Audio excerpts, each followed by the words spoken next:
من يهده الله فلا مضل له ومن يضلله فلا هادي له وأشهد أن لا إله إلا الله وحده لا شريك له وأشهد أن محمدًا عبده ورسوله أما بعد فأعوذ بالله من الشيطان الرجيم واتقوا يوما لا تجزي نفس عن نفس عن نفس شيئا. محترم حضرات، بڑا ڈر لگتا ہے جب رسول اکرم صلی اللہ علیہ وسلم کی اس حدیث کو دیکھتا ہوں اور پڑھتا ہوں. سامنے جب وہ حدیث آتی ہے تو واقعی دل میں ایک ڈر پیدا ہوتا ہے. وہ کون سی حدیث ہے بتانے سے پہلے اس آیت کا معنی بتا دوں جو میں نے ابھی پڑھی. اللہ تعالیٰ نے فرمایا وَاتَّقُوا يَوْمًا لَا تَجْزِي نَفْسٌ عَن نَفْسٍ شَيْئًا. تم ڈرو اس دن سے جس دن کوئی بھی انسان کسی بھی انسان کو بچا نہیں سکتا. مطلب یہ ہوا کہ ہر انسان اس دن کو اپنا اپنا ہوگا. کسی کے ساتھ کسی کا کوئی کنیکشن نہیں ہوگا. کوئی کسی کے لیے طرفداری نہیں کرے گا کہ یہ ہماری ماں ہے, یہ ہماری بیوی ہے, یہ ہمارے بچے ہیں. یعنی کوئی کسی کی طرف سے کسی طرح کی کوئی طرفداری نہیں کرے گا. ہر ایک الگ الگ اپنا اپنا, کسی کا کسی کے ساتھ کوئی ریلیشن یا کنیکشن کچھ بھی نہیں ہوگا. معاملہ بڑا گمبھیر اور منظر بہت ڈراؤناک ہوگا. وہ قیامت کا دن اللہ تعالیٰ لوگوں کو بلا بلا کر جب ان کا فیصلہ کرنا شروع کرے گا تو جس نے جو کیا ہے اس کا پھل تو اس کا پانا ہی ہے, برا ہو یا اچھا ہو. جس نے جو کچھ بھی کیا ہے اس کا پھل اس کو پانا ہی ہے. اگر آپ نے راستے سے تکلیف دہ کوئی چھوٹی سے چھوٹی چیز ہٹائی تو وہ اچھا کام ہے, نیک کام ہے, اس کا بھی بدلہ آپ کو ملے گا. اگر آپ نے کسی کو تھوڑی سی بھی تکلیف پہنچائی تو اس کا بھی بدلہ آپ کو پانا ہوگا. اب وہ حدیث جس میں رسول اکرم صلی اللہ علیہ وسلم نے صحابہ کرام سے ایک دن اچانک پوچھا, سوال کیا, کیا تم لوگ جانتے ہو کہ بھیکاری کون ہے, مسکین آدمی کون ہے, لاچار مجبور نہتھا آدمی کون ہے, کیا تمہیں معلوم ہے؟ تو صحابہ کرام نے آٹومیٹک کہا کہ ہم لوگوں میں سے جس آدمی کے پاس, جس بندے کے پاس روپیے پیسے کچھ بھی نہ ہو وہی مفلس ہے, وہی جو ہے نہتھا یا بھیکاری, غریب, مسکین, فقیر وہ آدمی ہے.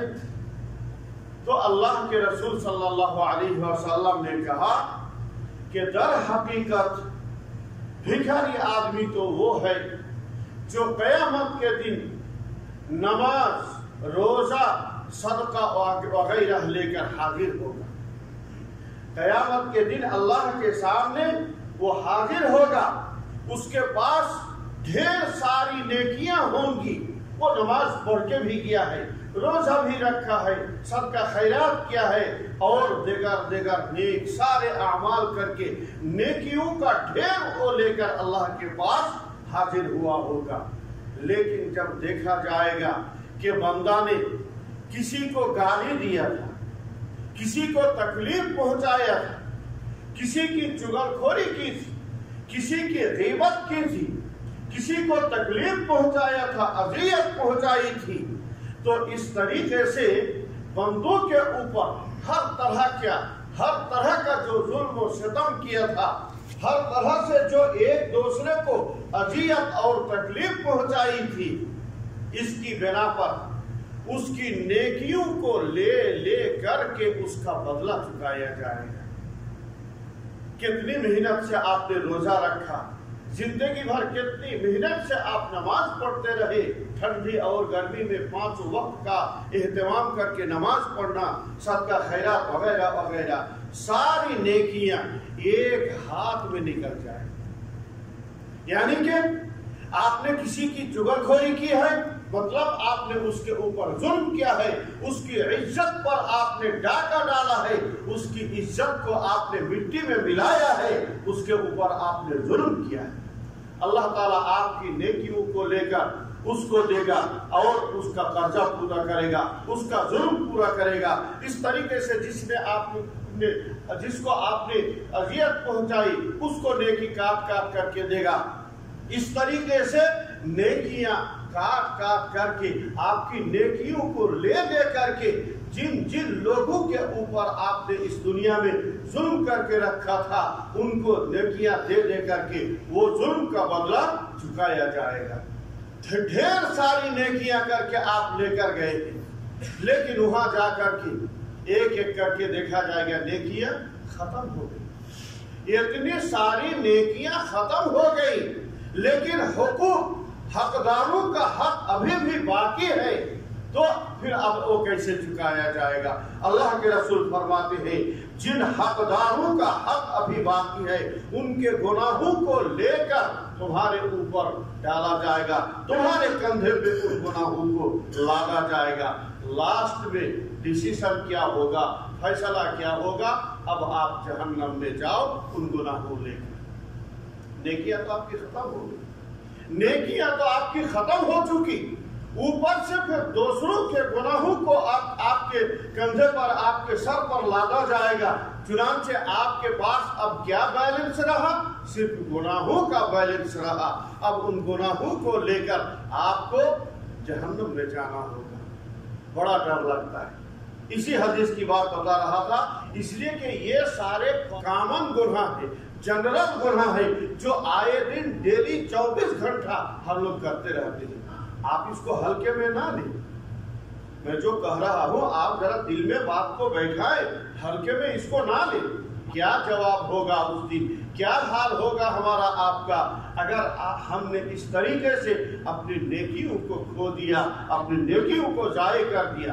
اب میرے دوستوں، رمضان مہینے کے روزے کی اور قیام کی بہت ساری فضیلتیں آپ نے سنی، بہت ساری نیکیاں کمائیں، مگر ان نیکیوں کا حفاظت کرنا ضروری ہے، لازمی ہے کہ آپ جو نیکیاں کما رہے ہیں، جما رہے ہیں، باقاعدہ آپ ان کی حفاظت کریں، سرکشا کریں۔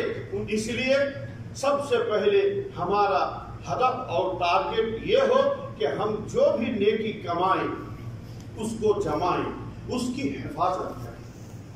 جو بھی نیکی ہم کمائیں اس کی حفاظت کریں، اس کی رکشا کریں اور اس کو محفوظ رکھیں تاکہ یہ نیکیاں ہماری کام میں آئیں۔ شاید چند باتوں میں موضوع کا ایک خلاصہ آپ کو سمجھ میں ضرور آ گیا ہوگا۔ اللہ تعالی ہمیں سمجھنے اور صحیح عمل کرنے کی توفیق دے، اللہم آمین۔ بارک اللہ لنا ولکم فی القرآن المجید ونفعنی وإیاکم بالآیات والذکر